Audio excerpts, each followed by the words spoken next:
দেখেন, এরকম প্রশ্নগুলো কিভাবে সমাধান করবেন। যে একটা বর্গক্ষেত্রের ক্ষেত্রফল দেওয়া আছে 900 বর্গমিটার, তাহলে এর পরিসীমা কত? আমরা জানি বর্গক্ষেত্রের পরিসীমার যে সূত্রটা,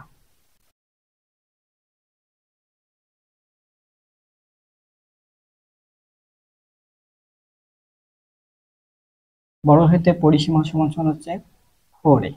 এখন আমাদের কি এতে হচ্ছে বাহু, তাহলে বর্গক্ষেত্রের বাহুর মানটা আমাদের কি করতে হবে, বের করতে হবে, কিন্তু আমাদের এখানে কোনো বাহুর মান নেই। এখানে দেওয়া আছে ক্ষেত্রফল,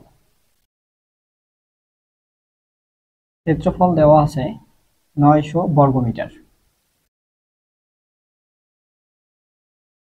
আমরা জানি ক্ষেত্রফলের সূত্র, বর্গক্ষেত্রের ক্ষেত্রফলের সূত্র হচ্ছে বাহু স্কয়ার মানে এ স্কয়ার সমান সমান হচ্ছে এখানে 900 বর্গমিটার। তাহলে বাহুর মান যদি শুধু আমরা যদি বাহুর মানটা বের করতে চাই, স্কয়ারটা ওইদিকে নিয়ে গেলে কি হয়, রুট হয়। আর এইটাকে যদি আমি এখন ভাঙাই, তাহলে হচ্ছে 30 × 30, তাহলে কত হয়, 900 হয়। তাহলে 30 কয়টা আছে, 30 আছে দুইটা, গুণ করলে কি হয়, স্কয়ার হয়। আমরা জানি স্কয়ার আর রুটে কি হয়, কাটা যায়। তাহলে এখানে থাকতেছে হচ্ছে 30, এর মান হচ্ছে 30।